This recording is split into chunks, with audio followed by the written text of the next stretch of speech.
Triangle से basic मतलब आपको क्या समझ में आता है? बेसिक बेसिक सी चीज़ें हैं जो आपको पहले से पता ही होंगी। 3 साइडेड क्लोज्ड फिगर, इसके अंदर 3 साइड्स तो हमने बोल दी, 3 वर्टिसेस होते हैं, 3 एंगल्स होते हैं, ठीक है। सम ऑफ ऑल इंटीरियर एंगल्स कितना होता है? 180 डिग्री। इसको हम angle sum property of triangle भी बोलते हैं। लास्ट चैप्टर में करके आए थे। और क्या पढ़ा था हमने?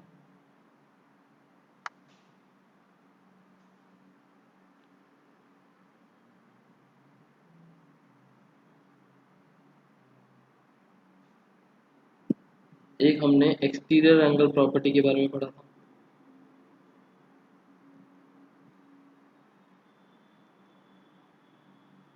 ठीक है। और क्या पढ़ा था? छोटी क्लासेस में हम इक्विलैटरल, आइसोसेलेस, राइट एंगल, ये 3 ट्रायंगल्स के बारे में भी पढ़ते हैं। लिख देता हूँ चलो। मेन मेन से हैं।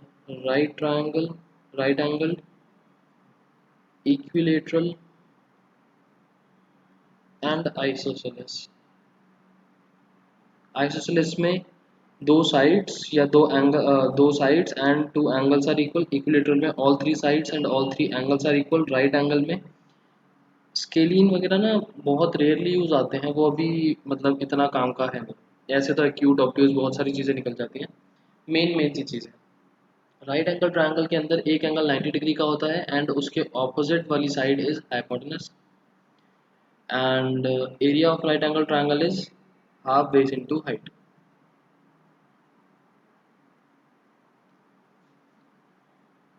ठीक है। ये तो हो गई बेसिक बेसिक बात। इसके अलावा कुछ और याद है? मुझे तो फिलहाल याद नहीं आ रहा। कुछ याद आए तो बता देना, यहाँ पर ऐड ऑन कर देंगे। हमारा अब नया टॉपिक है जो हम पढ़ने वाले हैं इस चैप्टर में, congruency of triangle.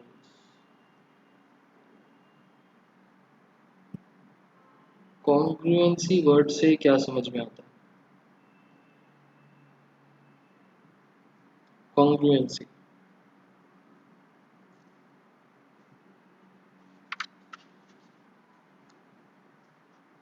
Same shape and size, ठीक है। Same shape, same size, that means identical बोल सकते हैं। और अगर थोड़ा ये कंफ्यूजिंग सा लगे तो ओवरलैपिंग फिगर्स भी बोल सकते हैं।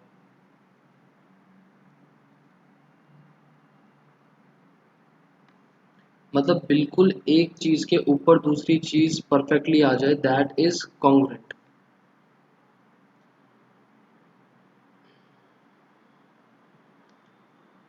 एक चीज बताओ, क्या स्क्वायर्स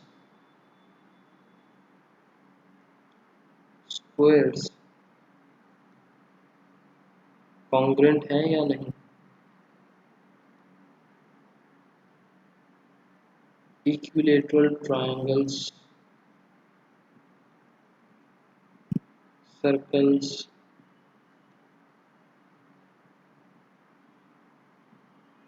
राइट एंगल्ड ट्रायंगल्स,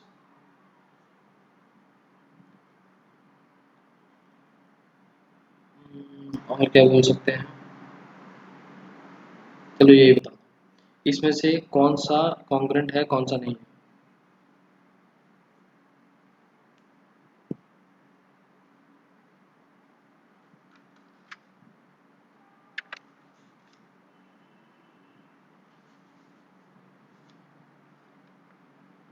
सारे हो सकते हैं, कोई भी नहीं होगा।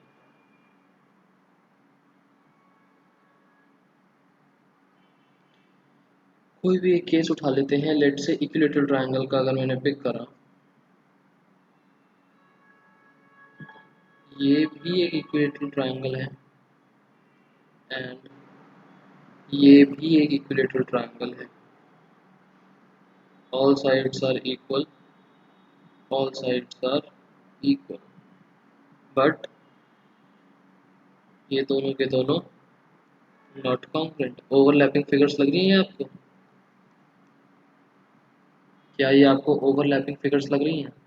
एक जैसी तो है देखने में, बट एक के ऊपर एक ओवरलैप करा जाए, तभी मैंने ओवरलैपिंग लिखा था कि इनमें से किसी भी वर्ड से कंफ्यूजन हो, ये चेक करना है कि all sides are equal, all angles are equal, बिल्कुल ओवरलैपिंग फिगर्स।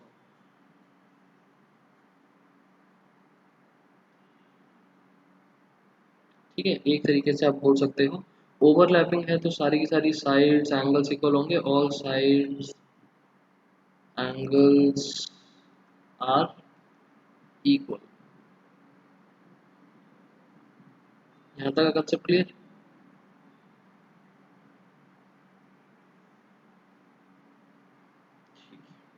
अब देखो, कुछ चीज़ें तो बहुत इजी होती हैं देखने में समझने में कि कॉन्ग्रुएंट है या नहीं, बट क्वेश्चन को कॉम्प्लेक्स बनाने के लिए अलग अलग तरीके से ट्रायंगल्स आ सकते हैं।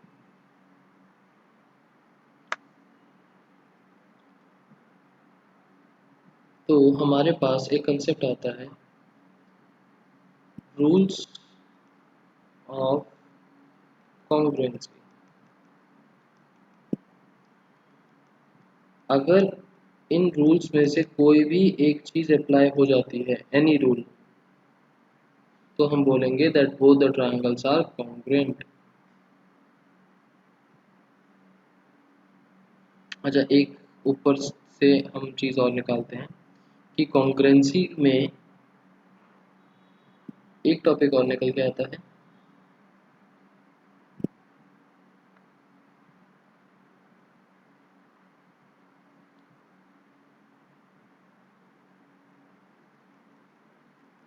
कॉन्ग्रुएंट पार्ट्स, नहीं sorry,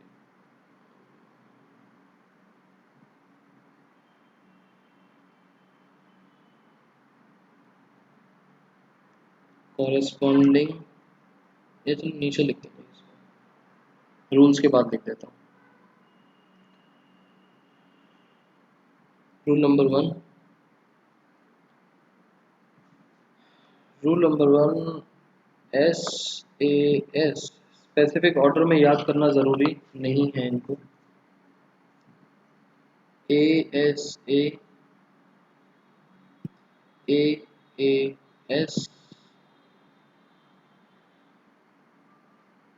S S S, R H S, इन सब का मतलब क्या है वो देखते हैं। A for angle, S for sides, A for angle, S for sides।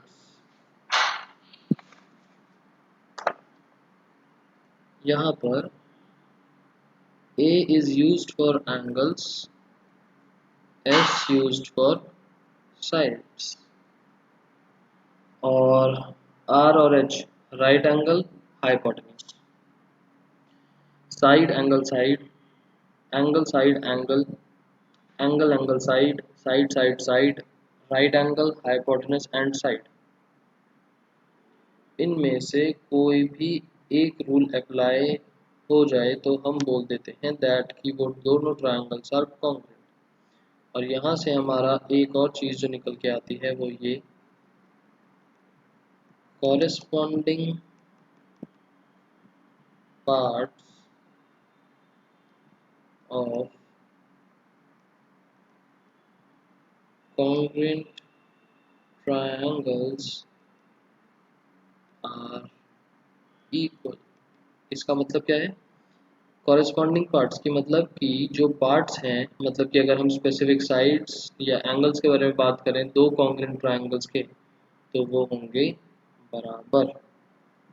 इसमें से कोई भी एक केस एक बार उठा लेते हैं। लेट से मैंने ए एस ए उठा लिया, ए एस ए। आप यहाँ पर इनकी शॉर्ट फॉर्म्स यूज कर सकते हो। These are rules. A S A, इनकी डेरिवेशंस भी है। डेरिवेशन हम करेंगे बिल्कुल लास्ट में, पहले क्वेश्चंस करेंगे। और ये चैप्टर इस तरीके का है कि जितने क्वेश्चंस मैं करवा रहा हूँ, वैसे तो मेनली एनसीईआरटी, और अगर बाहर से कुछ क्वेश्चंस हैं भी, जितने मैं करा रहा हूँ उतने इनफ है, उनको अच्छे से कर लेना बस। बाहर से भी ज़्यादा क्वेश्चंस नहीं होंगे जो मैं करवाऊँगा।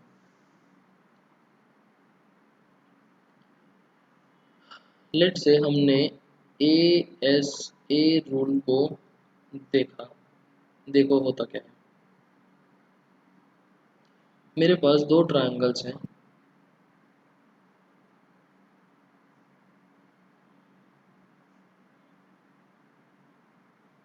देखने में ओवरलैपिंग से लग सकते हैं, बट जब तक मेंशन ना हो तब तक हम मानेंगे नहीं। एक का नाम है ए बी सी, एक का नाम है पी क्यू आर।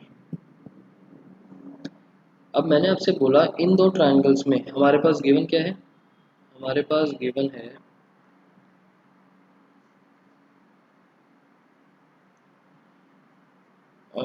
लेट से ए सी और पी क्यू बराबर है। A C is equals to P Q. दूसरा,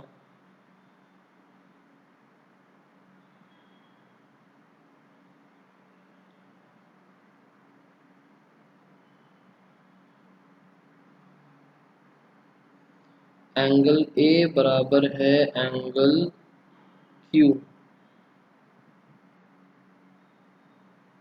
और सेम एंगल सी बराबर है एंगल पी के।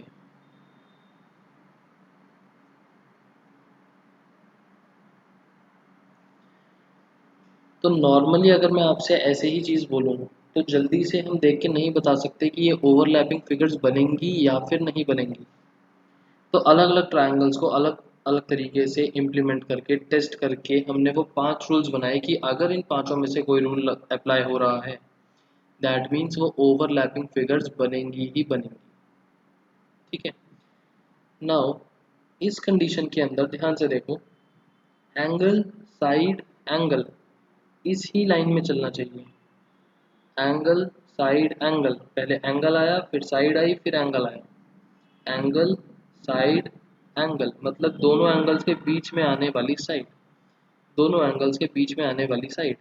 बाय चांस अगर मेरे पास एंगल P होने की जगह, मान लो एंगल P होने की जगह एंगल R होता, तो भी क्या मैं इसको कॉन्ग्रुएंट मानता? यहाँ पर तो ये कॉन्ग्रुएंट है।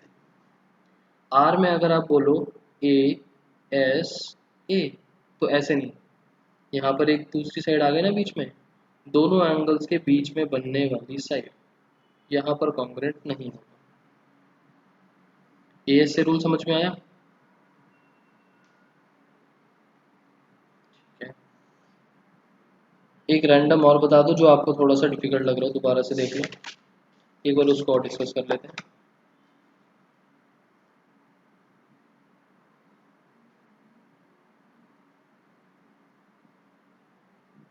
RHS, RHS तो बहुत इजी सा है, वैसे ही समझा देता हूँ। RHS का मतलब है एक, चलो RHS समझा देता हूँ। इन चारों में से बताओ, ये एक्चुअली ना SSS भी थोड़ा इजी सा ही है, इसमें तो तीनों साइड्स देखनी है। इन तीनों में से देख लो, अगर कोई आपको कंफ्यूजिंग लग रहा हो तो। RHS समझाता हूँ, और ट्रिपल एस बहुत ईजी सा, AAS।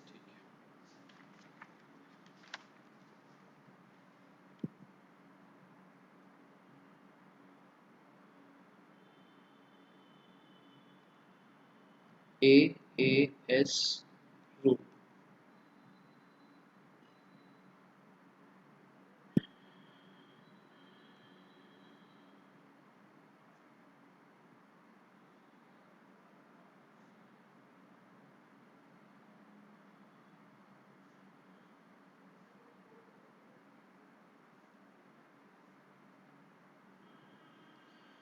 AAS रूल कैसे बनेगा, मान लो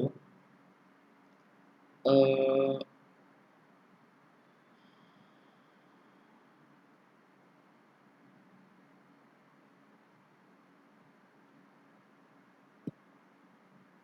देखो अगर मैं इन दो एंगल्स के बारे में बात कर रहा हूँ, अगर मैं इन दो एंगल्स के बारे में बात कर रहा हूँ तो AAS बनाने के लिए AAS ये साइड आएगी या फिर AAS। लेट से मैंने ये वाली साइड ले ली। अब मुझे सेम चीज़ यहाँ पर अप्लाई करनी है। इस एंगल को लेट से मैंने इसके बराबर बनाया, इस एंगल को मैंने मान लो अ, इस एंगल के बराबर बना दिया। अब ये बताओ गिवन में मेरे पास क्या क्या आया, एंगल ए बराबर है एंगल आर के, एंगल बी बराबर है एंगल पी के। मेरे को AAS रूल लगाने के लिए BC को PQ के इक्वल रखना पड़ेगा या QR के। आपने बोला PQ, PQ क्योंकि एक लाइन दो लाइन एंगल, तो एक लाइन दो लाइन और फिर साइड आनी चाहिए। ऐसा नहीं कि अगर आपने इस QR को बना दिया होता तो नेमिंग ऑपोजिट हो जाती, फिर ये वाला एंगल और ये वाला एंगल एक तरीके से बराबर हो जाता। रीजन समझ में आया।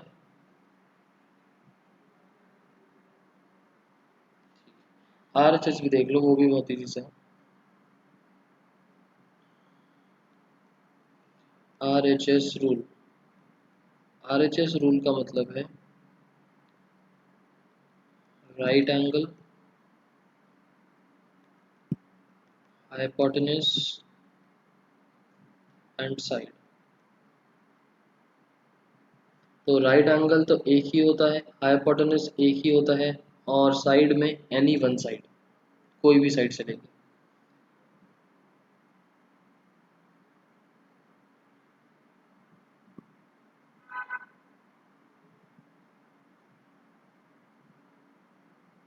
ए B C P Q R, right angle right angle. तो गिवन में सबसे पहली चीज तो हम क्या डालेंगे, angle B is equals to angle Q, ये तो बराबर दिख ही रहा। Hypotenuse AC is equals to PR, और एनी वन साइड, कोई भी एक साइड ले लो। अब या तो AB और PQ बराबर ले लो या AB और QR बराबर ले लो, क्या फर्क पड़ता है।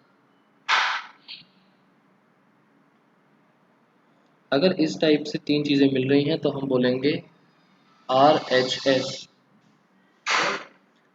अगर मान लो साइड की जगह एक और एंगल होता, मान लो इस तरीके से है, तो आप कौन सा रूल लगा सकते थे।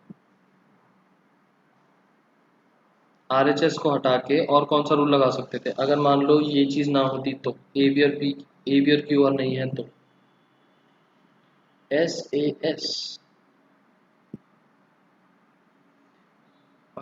SAS कैसे लगेगा, SAS के लिए एंगल बीच में होना चाहिए। हमारे पास तो एक ही साइड है, AC और PR है, B और Q है, और ये वाले एंगल्स हैं। SAS के लिए एंगल बीच में होना चाहिए। फॉर एग्जांपल SAS इस तरीके से, SAS तो नहीं लगेगा। आपको समझ में आया मैं क्या बोल रहा हूँ। AB और QR नहीं है, ये दोनों कंडीशन है, और साथ में angle C is equals to angle P, ये तीन कंडीशन है। आप बताओ।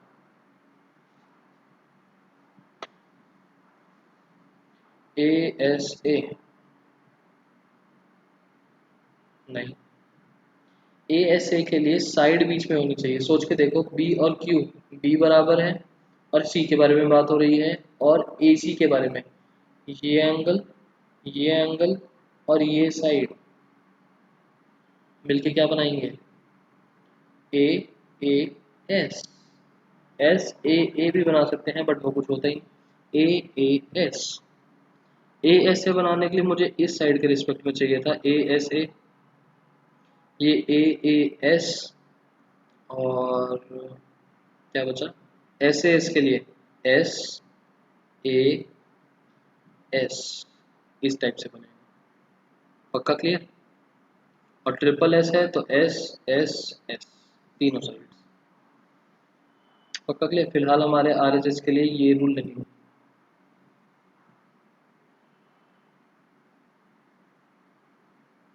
ठीक, इसके बाद हमारे पास इस चैप्टर में दो चीज़ें हैं इम्पोर्टेंट।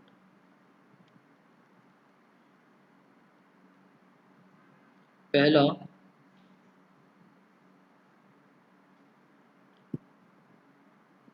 रूल ऑफ कॉन्ग्रुएंसी कौन सा लग रहा है। दूसरा, जिस क्वेश्चन में कंस्ट्रक्शन हो रही होगी वो थोड़े लिमिटेड से क्वेश्चंस हैं, आपको एक बार देखने के बाद समझ में आ जाएगा। वैसे भी बहुत ज़्यादा क्वेश्चंस है नहीं कि कुछ भी आ सकता है। एनसीईआरटी से ही करना तो आपको समझ में आ जाएगा किस टाइप के क्वेश्चंस हैं। रूल ऑफ कॉन्ग्रुएंसी सोचना है कि कौन सी लगेगी। और सेकंड मोस्ट जो इम्पोर्टेंट चीज़ है वो है नेमिंग ऑफ ट्रायंगल्स। जब हम लिखेंगे कि ये दोनों ट्रायंगल्स कॉन्ग्रुएंट हैं, कॉन्ग्रुएंट होने का मैंने सिंबल पीछे नहीं बनाया, बना देता हूँ। तो जब हम मेंशन करेंगे कि that these two triangles are congruent, तो उनके नाम जो बनेंगे, उनकी जो नेमिंग बनेगी, that is really very important. अगर आपने रूल ऑफ कॉन्ग्रुएंसी ठीक कर भी दिया बट नाम ठीक नहीं बनाया तो आपके काफ़ी मार्क्स कट जाएंगे। रूल ऑफ कॉन्ग्रुएंसी नहीं, रूल ऑफ कॉन्ग्रुएंसी नहीं, symbol of congruency. Symbol of congruency होता है इज इक्वल्स टू, और ये वाला सिंबल टेढ़ा एस। ठीक है, तो नेमिंग बना के देखते हैं। चलो, इस केस के अंदर नेमिंग क्या बनेगी।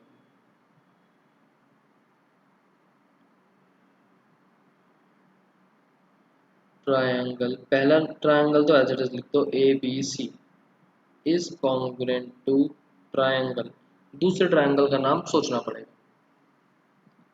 अब मैंने आपको पीछे एक कॉरेस्पॉन्डिंग पार्ट्स करके लिखवाया था ना, जो ये,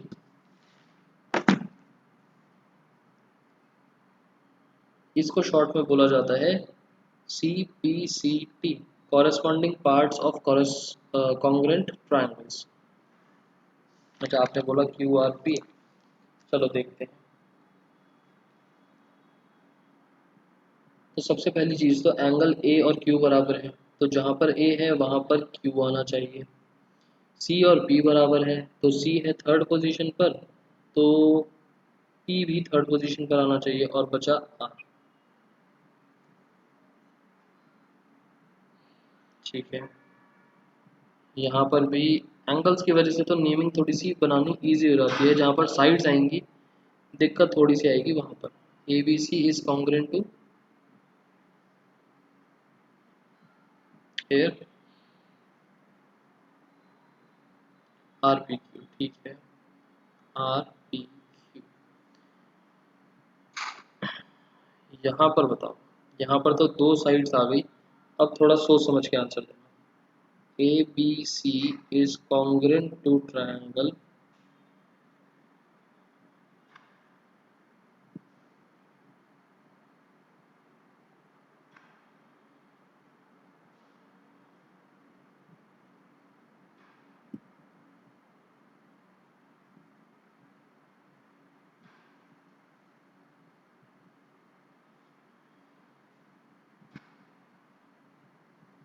RQ।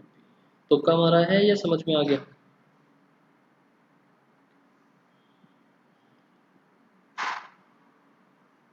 समझ आ गया, ठीक। जो एंगल B है उसकी जगह Q, मतलब कि बीच वाली पोजीशन पर Q आएगा। उसके बाद AB लिखा है फर्स्ट सेकंड AB, तो जो QR है, वेदर QR हो या RQ हो, वो फर्स्ट टू पोजीशन ऑक्यूपाई करेंगे। तो सेकंड पर तो Q आ ही गया, तो बचा R। तो QR और RQ तो सेम ही बात है, बट वो फर्स्ट टू पोजीशन ऑक्यूपाई करेंगे and remaining will be the third. ठीक है, अब बात आती है क्वेश्चंस वगैरह पर। आपके पास जो एक्सरसाइज है बुक के अंदर उसमें क्या कर रखा है कि फर्स्ट एक्सरसाइज में 3 रूल्स हैं, फिर नेक्स्ट एक्सरसाइज में रिमेनिंग 2 रूल्स हैं, और कुछ इस तरीके से नहीं, सेकंड एक्सरसाइज में किस तरीके से है बताता हूँ इसे, एक एक डिस्कस करते रहेंगे। इसमें बस 5 रूल्स को अलग अलग एक्सरसाइजेस में डिवाइड कर रखा है और कुछ नहीं। एक एक करके करना स्टार्ट करते हैं। डेरिवेशंस जो हैं वो हम बिल्कुल लास्ट में करेंगे। पहले हम इन क्वेश्चंस को सॉल्व करने का तरीका देखते हैं कि अटेम्प्ट कैसे करना है question. Exercise number 7.1।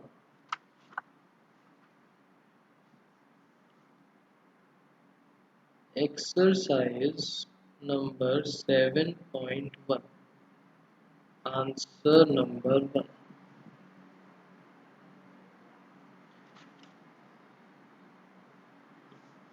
Answer number 1। अच्छा, इस क्वेश्चन में भी जैसे लाइंस एंड एंगल्स में था, फिगर हर क्वेश्चन में, गिवन टू प्रूव हर क्वेश्चन में, और लास्ट का कंक्लूजन हर क्वेश्चन में। ठीक है, आप प्रेजेंटेशन लाइंस एंड एंगल्स की ना भूल जाओ, इसी वजह से मैंने ट्रायंगल स्टार्ट करा है। लेंथी भी है थोड़ा सा और थोड़ा सा टिपिकल भी है लाइंस एंड एंगल्स के कंपैरिजन में।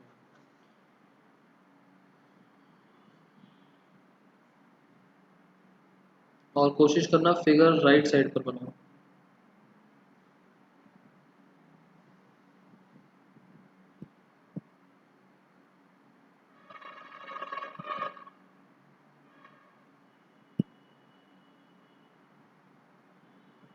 ए बी सी डी, जो हमने स्टार्टिंग में जनरल टॉपिक्स डिस्कस करे थे ट्रायंगल्स के बारे में, एंड जो कॉन्ग्रुएंसी वाली चीज़ें पढ़ी, उन सबको माइंड में लेके चलना कि हमें कॉन्ग्रुएंट करना है। देखो, ये तो है फिगर, और क्वेश्चन में बोला है सबसे पहली चीज़ in quadrilateral A B C D. हमको ए बी सी डी एक क्वाड्रिलेटरल गिवन है, तो ये मेंशन करने की तो नीड है नहीं। बाई चांस अगर पैरेललोग्राम होता या कोई स्पेसिफिक ट्रायंगल बन रहा होता, उस चीज़ को मेंशन कर देते। क्या हुआ? A B C D, A C B D, अच्छा sir, in quadrilateral A C B D, A C B D, A C is equals to A C is equals to A D, A C is equals to A D given है question में। A B bisects angle A B bisects angle A, statement में लिखने की जगह हम इसका net effect डालेंगे, या तो दोनों लिख दो, A B bisects angle A, that is angle B A C is equals to angle B A D. अगर पूरा लिख देते हो बहुत ही अच्छी बात है, अदरवाइज सिर्फ ये लिख के मत छोड़ना, नेट इफेक्ट हमको ये लिखना है, या तो ये लिखो या पूरा लिखो। पूरा लिखना बहुत अच्छा है, अदरवाइज ये मेंशन करना। उसके बाद है, अच्छा उसके बाद कुछ नहीं है, उसके बाद तो शो करना है, टू शो या टू प्रूव, जो भी क्वेश्चन में बोला हो। Triangle A B C is congruent to triangle A B D, and उसके बाद ये था पहली चीज, और दूसरी चीज, what can you say about B C and B D. ये वाली लाइन व्हाट कैन यू से वाली लास्ट में एज अ कंक्लूजन लिख देना, बट यहाँ ऊपर टू शो में मेंशन मत करना। इस टाइप की लाइन नहीं है कि मेंशन करी जाए, लास्ट में कंक्लूजन की फॉर्म में लिख देना।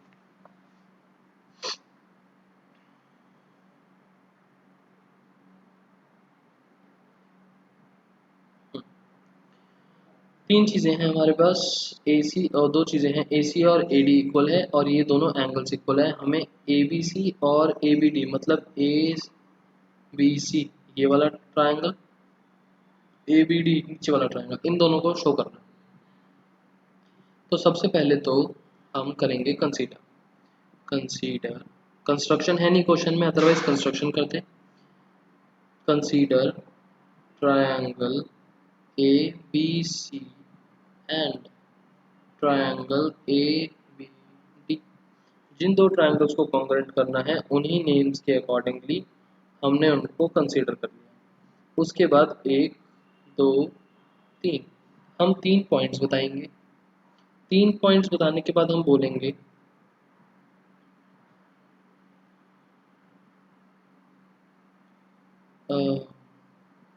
therefore triangle ABC is congruent to triangle ABD by something congruency rule।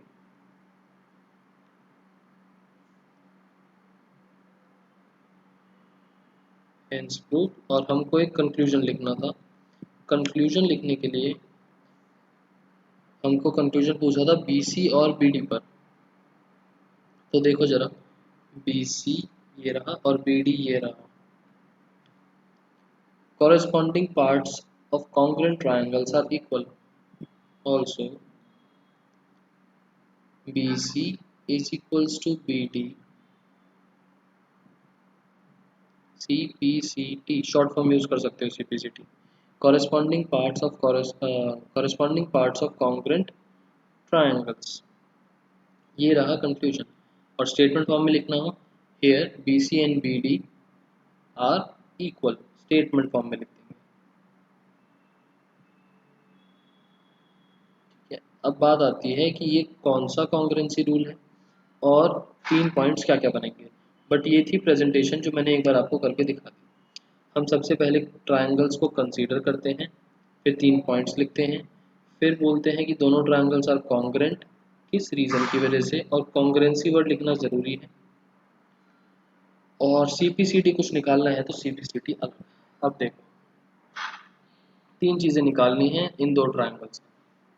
आपने बोला SAS, तो ठीक है, आपको SA और ये वाली साइड S दिख गई, तो हम बोल देंगे 3 चीज़ें हैं।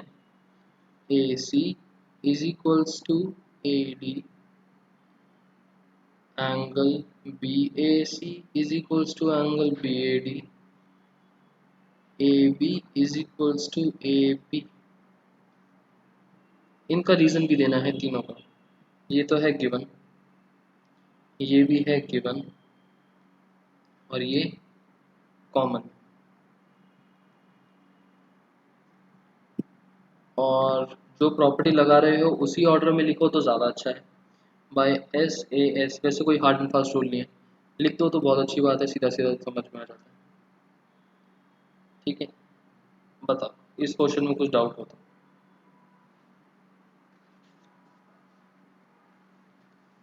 कुछ नहीं, करा हुआ है क्या आपने ये वाला चैप्टर? ठीक है,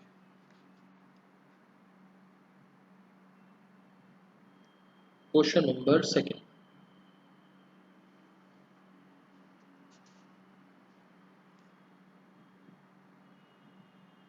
बुक में से ही करा दो सेकंड और थर्ड? चलो सेकंड इसमें करवा देता हूँ, थर्ड बुक से करा देता हूँ। Answer number 2।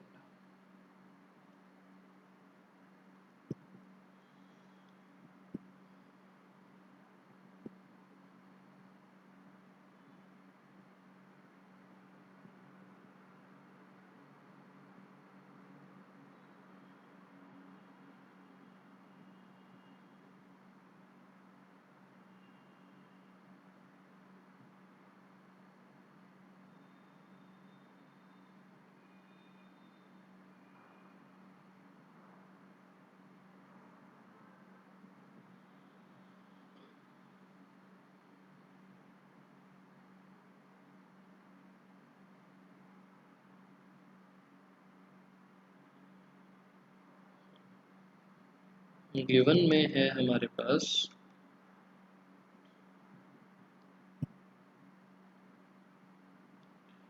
ABCD is a quadrilateral in which AD is equals to BC, AD is equals to BC, and angle DAB is equals to angle CBA। D DA अच्छा DAB ये वाला angle और CBA ये वाला angle. Prove that, जिस question में आपको सीधा सीधा प्रूव करने के लिए दे देना कि ये वाले ट्रायंगल्स कॉन्ग्रुएंट करो, तो उसमें तो आपका मुश्किल ही खत्म कर दी। जो नेमिंग वाला पार्ट है वो क्वेश्चन में दे दिया कि नेम्स ऐसे बनेंगे, अदरवाइज हमको सोचना पड़ता है, और बाई चांस कुछ गलत सोच लो तो दिक्कत हो जाती है। A B D is congruent to B A C. दूसरा, B D is equals to A C. तीसरा, angle A B D is equals to angle B A C. अब मान लो आपको सिर्फ ये थर्ड पॉइंट दे रखा होता कि इन दोनों को करो इक्वल, तो आपको ये ट्रायंगल खुद सोचने पड़ते कि कौन से दो ट्रायंगल्स लिए जाएं कि ये दोनों एंगल्स बराबर आ जाएं। नो का क्या मतलब हुआ? अच्छा, पहले लिखना होगा। अगर आपके पास सिर्फ ये थर्ड पॉइंट आए तो आपको ये ट्रायंगल्स की कंसिडरेशन खुद करनी पड़ेगी, और अगर गलत ट्रायंगल कंसिडर कर लिए या समझ में नहीं आए कौन से ट्रायंगल्स थे तो क्वेश्चन गलत। अब जब ये दे दिया तो सोच के देखो, बी डी और ए सी, सेकेंड थर्ड, ये तो सी पी सी टी से जाएगा। ए बी डी ट्रायंगल का बी एंगल, और बी ए सी का भी बीच वाला एंगल ए, दोनों के बीच वाले एंगल्स के बारे में बात हो रही है, ये भी सी पी सी टी से जाएगा। इनमें सिर्फ हम मेंशन करके लिख देंगे सी पी सी टी। कुछ प्रूफ करने की जरूरत नहीं है, हमको सिर्फ ये फर्स्ट वाला पार्ट प्रूफ करना। तो इनके लिए मैं लिख देता हूँ सी पी सी टी, ये तो आप अपने आप कर सकते हो। फर्स्ट पार्ट हम क्या करेंगे, कंसीडर, जो नाम बोले हुए हैं उन्हीं को कंसीडर करेंगे। बताओ कौन से रूल से हो रहे हैं। ए बी डी और ए बी डी ये वाला ट्रायंगल है,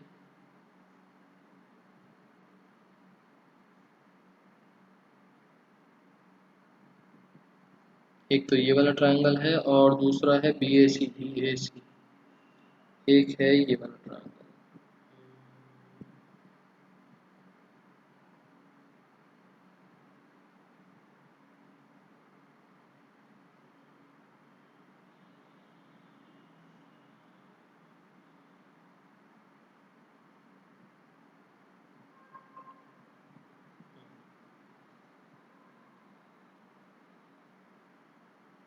दोनों ट्रायंगल्स आपको समझ में आ जाएं इस वजह से, एक ये वाला है डार्क वाला, एक ऐसे वाला।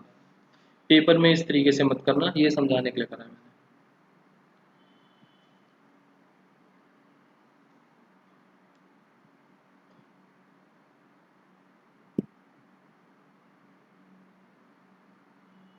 बताओ, ए बी डी और बी ए सी, एक एस ए एस, बिल्कुल ठीक, एस ए एस। तीन चीजें आएंगी, A D is equals to B C, angle D A B is equals to angle C B A, और A B is equals to A B common.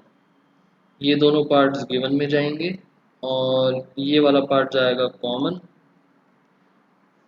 Therefore, triangle ABD is congruent to triangle BAC by SAS congruency rule। आपका clear? और उसके बाद बाकी दोनों parts जो थे, BD is equals to AC and angle ABD is equals to angle BAC, ये दोनों पार्ट जाएंगे CPCT।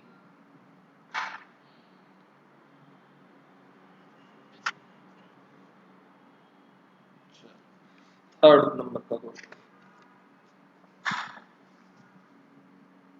Question number 3, AD and BC are equal perpendiculars. ध्यान देना, इक्वल भी है परपेंडिकुलर्स भी हैं to the line segment A B. A D और बी सी बराबर है, मतलब ये लाइन बना ही रखी है इक्वल होने की, और परपेंडिकुलर्स हैं ए बी पर, मतलब कि ये 90 डिग्री बना रहे हैं। 90 डिग्री आते ही माइंड में RHS का थोड़ा सा कंसेप्शन आता है, बट ज़रूरी नहीं हर बार RHS लगे। देखते हैं इसमें लगता है नहीं लगता। Show that C D bisects A B. C D bisects A B का मतलब हमको क्या शो करना है? C D bisects A B, मतलब कि हमें शो करना है O A is equals to O B. हमें शो करना है O A is equals to O B. बताओ कौन से दो ट्रायंगल्स लें, उनको कॉन्ग्रेंट करें और फिर ये चीज़ तो सी पी सी टी के थ्रू निकल जाएगी, C P C T. But कौन से दो ट्रायंगल्स लिए जाएं?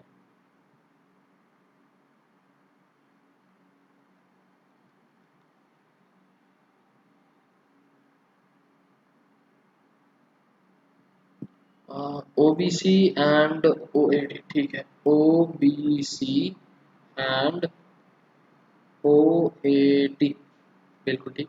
और ये होंगे कौन से रूल से? ये कॉन्ग्रेंट हो जाएंगे by S A S. S A S के लिए एस ए एस, ओ भी तो आपको प्रूव करना है।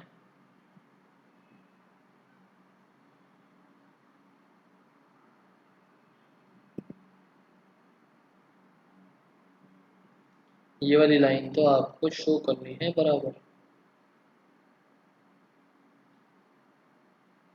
एस ए एस तो नहीं लगेगा, are H S. R H S के लिए राइट एंगल हाइपोटेनस ओ सी। ओ सी और ओ डी के बारे में भी क्वेश्चन में कुछ गिवन नहीं है, आर एच एस भी नहीं लगेगा।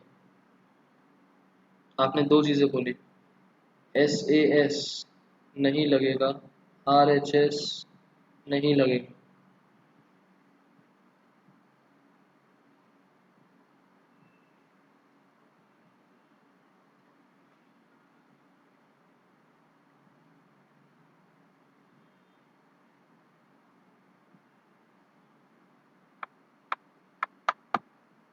ए एस से ए एस ए नहीं लगेगा, बट आपने एंगल साइड, ये एंगल के बारे में कैसे सोचा? ये एंगल और ये एंगल ऑल्टरनेट इंटीरियर एंगल्स बनाएंगे, बट उसके लिए पैरेलल लाइंस गिवन होनी जरूरी है। पैरेलल कहीं पर भी नहीं बोला हुआ,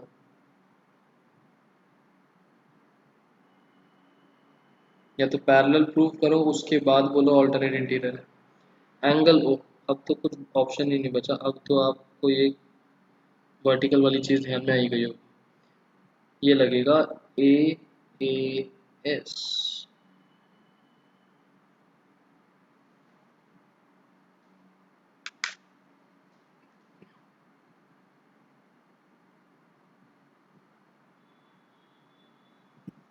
ठीक है, क्वेश्चन नंबर 4 जो है, एक बार ट्राई करना, इसमें बहुत सारी प्रॉपर्टीज लग सकती हैं, तो इसको एक बार आराम से डिस्कस करेंगे कौन सी चीज़ से किस टाइप की प्रॉपर्टी लगेगी। क्योंकि यहाँ पर एल और एम भी पैरेलल लाइंस हैं, पी और क्यू भी पैरेलल लाइंस हैं, मतलब कि एक तरीके से पैरेलल लाइंस का क्वाड्रिलेटरल मतलब पैरेललोग्राम बन रहा है। पैरेललोग्राम में भी डायगोनल बन रहा है, बहुत सारी प्रॉपर्टीज अप्लाई हो सकती हैं और हमें ये चीज़ शो करनी है।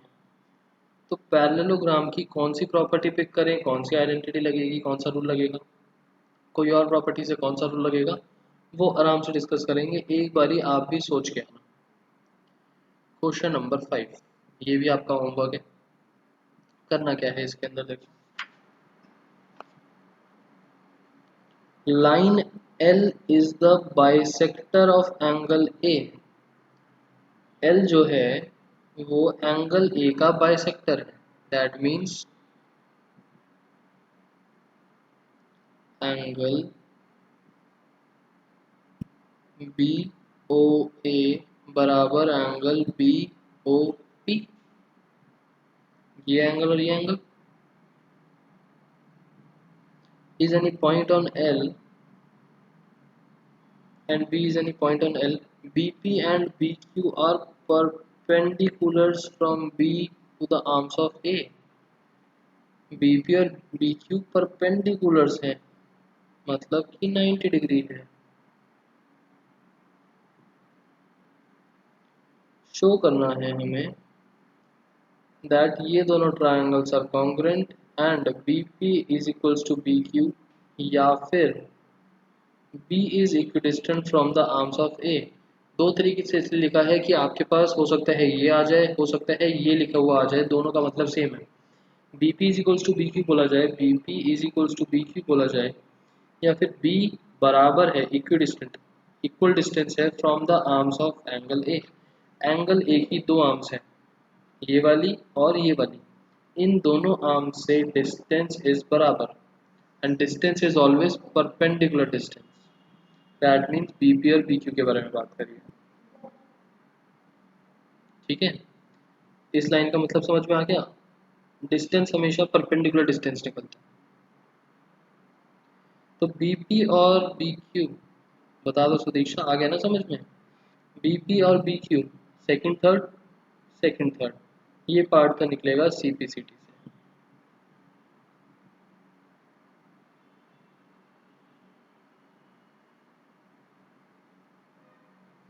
First part A P B, A Q B, A P B and A Q B. B O P क्या हुआ, बी ओ पी,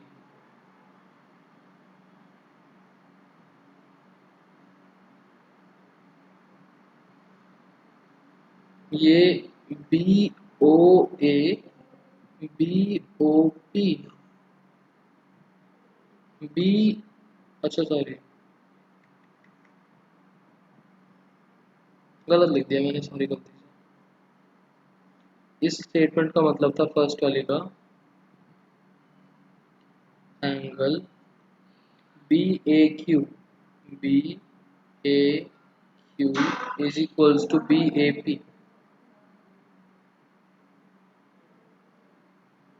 ठीक है, अब बताओ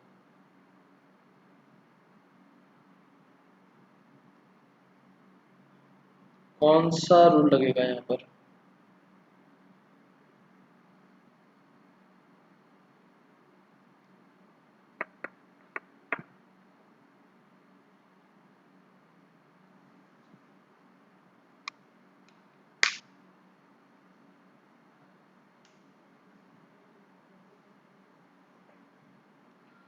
एस ए एस। दीक्षा कौन सी दो साइड्स नजर आ रही हैं आपको। ए क्यू और ए पी के बारे में कुछ भी नहीं बोला हुआ। बी पी और बी क्यू आपको इक्वल शो करना है और ए बी कॉमन है, सिर्फ एक ही साइड के बारे में तो पता है आपको, ए बी इज कॉमन। अब दो साइड्स कैसे निकाल सकते हैं यहाँ से। A A S, R H S लगा सकते हैं, आर एच एस।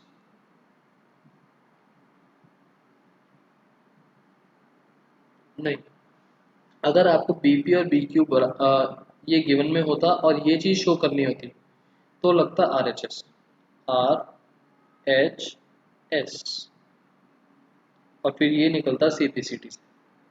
ठीक है, नेक्स्ट क्वेश्चन।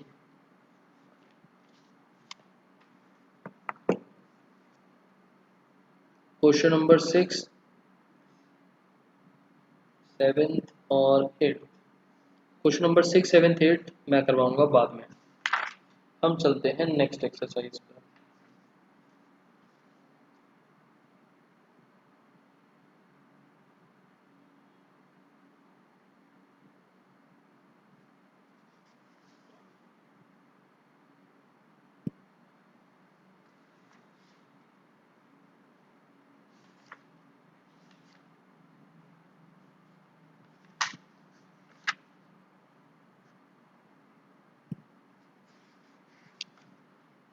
ऐसा करो 6 और 7 ही देख लो, मैं बता देता हूँ थोड़ा सा।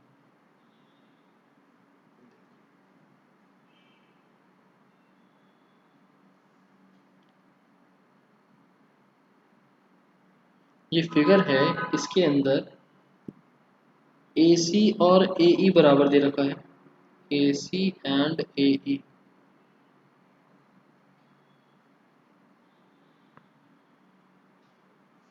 ऐसा करो, ये मैं एक बार लिख के ही सही से करवाऊंगा।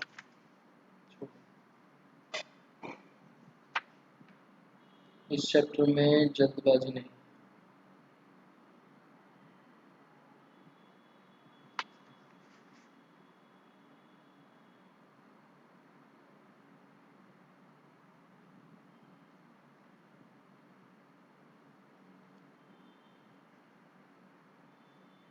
क्वेश्चन नंबर 3, ये है सेकंड एक्सरसाइज। अभी बस फिर रुक जाओ। सेकंड एक्सरसाइज, सेकंड एक्सरसाइज के अंदर आपको बोला है ABC एक आइसोसेलेस ट्रायंगल है जिसमें altitudes BE and CF are drawn to equal sides AC and AB। मतलब ये देखो, ये आपको गिवन है AC और AB बराबर है, और BE और CF आपको परपेंडिकुलर्स गिवन है। ऑल्टीट्यूड्स मतलब परपेंडिकुलर, इक्वल नहीं है ये। Show that altitudes are equal, हमें शो करना है दैट ये ऑल्टीट्यूड्स BE और CF बराबर है।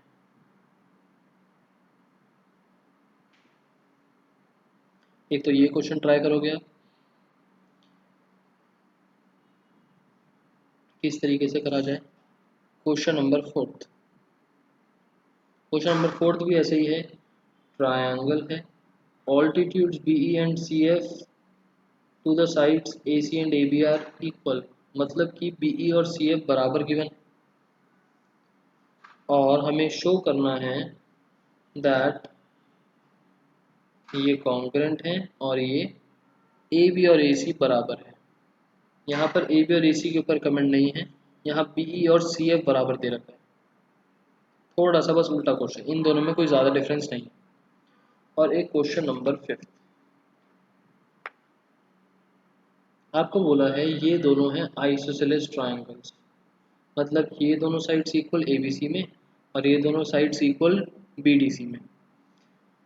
बेस सेम है BC। Show that angle ABD is equals to angle AC। नहीं छोड़ो, फिफ्थ वाला क्वेश्चन भी बाद में, थर्ड और फोर्थ, थर्ड और फोर्थ बस। तो मैं आपके लिए होमवर्क लिख देता हूँ, थर्ड और फोर्थ में कुछ डाउट हो तो बताओ।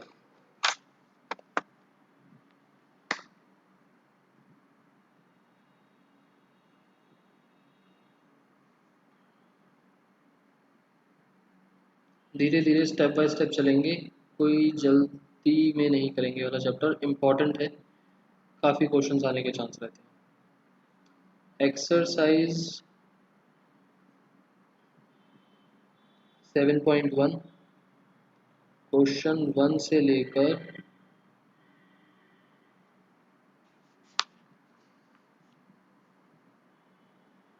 5 तक, और एक्सरसाइज 7.2 से लेकर 7.2 में क्वेश्चन नंबर 3 एंड 4 करना पड़ेगा। पहले ऐसे नहीं पता, अच्छा ठीक है, करके देखना।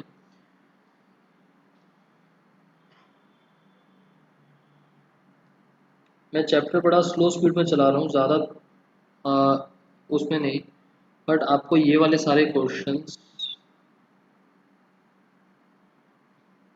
इन फुल प्रेजेंटेशन करनी है।